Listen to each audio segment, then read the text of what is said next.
여러분 안녕하십니까. 지금 이 순간 또 김정은은 트럼프에게 건넬 크리스마스 선물에 목숨을 걸고 있을 겁니다. 그렇다면 과연 그 선물은 무엇이 될 것인가 생각해 봅시다. 트럼프, 김정은 이 두 인물 모두 다혈질 성질 소유자인 것 같습니다. 따라서 이들의 언행은 예측이 어려운 것 또한 사실입니다. 불시에 한반도 상공에 미사일이 오갈 수도 있다는 얘기가 됩니다. 우리가 무력을 사용해야 한다면 사용할 수 있다고 트럼프가 말했습니다. 김정은이 정해놓은 연말 시한과 생긴 것 없는 만남은 더 이상 하지 않겠다고 한 말에 대한 경고가 아닌가 생각됩니다. 다시 결투가 시작되는 양상입니다. 돌이켜보면 지난 2017년 미국의 코피 작전, 즉 제한적 선제 타격인 블라디 노즈 스트라이크가 떠올려지는 상황입니다. 최근 김정은의 행동도 예사롭지가 않습니다. 지난 10월 16일 백두산에 오른 지 49일 만에 또 올라가서 백마를 타고 포즈를 취했습니다. 이번에는 본처 이설주와 후처라고 알려지고 있는 현송을까지 대동하고 올라가서 모닥불을 펴놓고 오손도손 지내는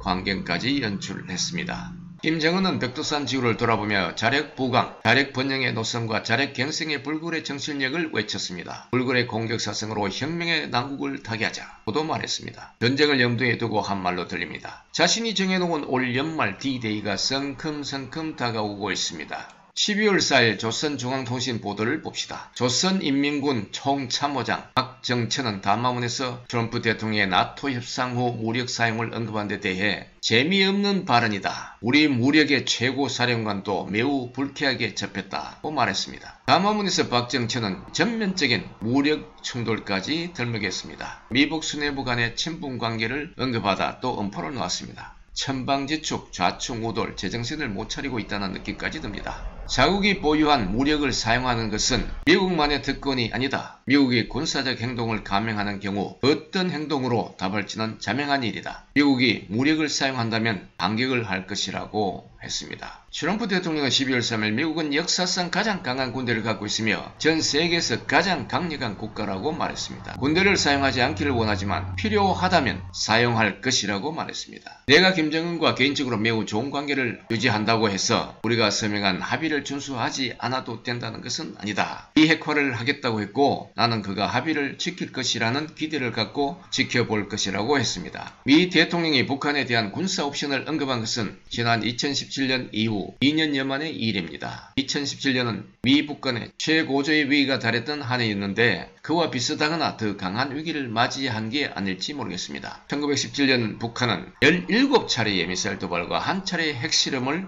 했습니다. 이때 서로 주고받은 말은 참으로 과간이었습니다. 김정은은 트럼프 대통령에게 도탈드, 즉 올드루네틱, 극다리 미치광이라는 영어권에서도 오랫동안 사용하지 않는 중세 문학에서나 출연하는 그러한 단어를 애써 골라서 욕설을 해댔죠. 뿐만 아니라 악의 대통령, 거짓말의 왕초라고도 했고요. 이에 절세라 트럼프 대통령 역시 2017년 9월 유엔 총회에서 김정은은 락키맨이라는 별명을 붙여주며 맞받아쳤죠. 미국은 엄청난 힘을 갖고 있지만 미국과 동맹을 소화해야 할 상황이 벌어진다면 북한을 완전히 파괴할 수밖에 없을 것이라고 했습니다. 그 뒤 서로 간의 설전은 잠시 주춤했습니다. 한국의 문재인이 한반도 운전대를 잡겠다고 자원했기 때문이었죠. 하지만 문재인은 모호한 정체성을 보이게 되었습니다. 이를 간파한 미국은 CVID, 즉 완전하고 증명 가능하며 돌이킬 수 없는 비핵화를 견지하며 2018년 6월 싱가포르와 2019년 2월 베트남 하노이에서 두 차례의 미북 정상회담을 갖게 되었습니다. 하지만 북한은 단계적 CVID를,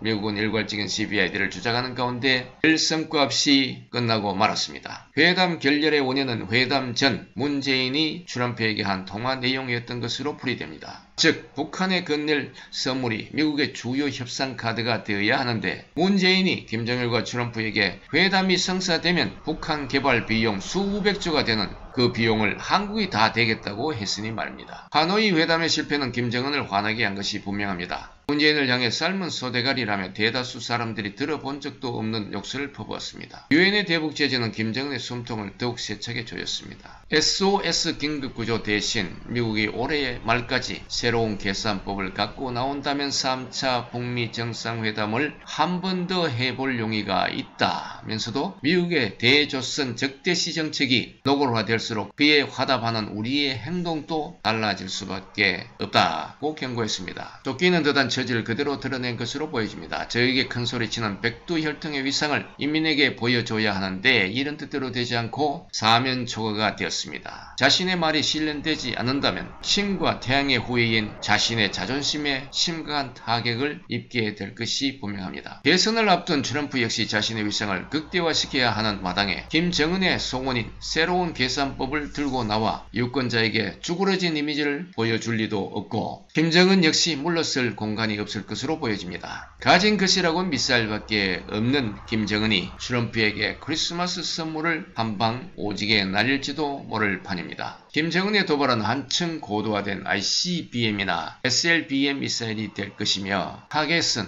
일본 미군 주둔지 괌, 하와이, 알래스카, 로스앤젤레스가 될 것으로 예상됩니다. 트럼프는 김정은의 불시 도발의 방지와 전쟁 발발의 가능성을 열어둔 채 군사적 준비를 이미 완료해 놓은 상태로 보입니다. 보도에 의하면 미국의 전략자선이 괌과 일본에 집결해 있다고 합니다. 만약 김정은이 선제 공격을 하게 된다면 트럼프에게는 최고의 크리스마스 선물이 될지도 모르겠습니다. 트럼프 자신이 그동안 여러 차례 강조해온 미군의 힘을 보여줄 명분을 제공받기 때문이죠. 반면 정은이에게는 최악의 크리스마스 선물이 될 것이고 백두혈통 존재마저 박탈당할지도 모를 일입니다. 물론 대선을 앞둔 시점에서 소규모의 국지전을 유발한다 손치더라도 트럼프에게는 상당한 손상이 갈 것으로 보여집니다. 왜냐하면 그동안 김정은과의 관계에서 얻은 소득이 없다는 것을 유권자들이 인식하게 되는 부정적인 영향을 미치게 되기 때문이죠. 그렇다면 벌그적대에는 김정은을 그냥 둔다는 것은 트럼프에게 별 도움이 되지 않을 것입니다. 또한 트럼프는 현재 정치적 궁지에 몰려있는 상황입니다. 진행 중인 탄핵 문제, 공화당 주지사 선거 패배, 사실 공화당 강세 지역인 루이지애나를 비롯한 켄터키 외 다른 3개 주지사 선거에서도 모두 패해버렸습니다. 그 밖에 우방국에 대한 방해비 인상 문제가 논란이 되고 있는 상황이고요.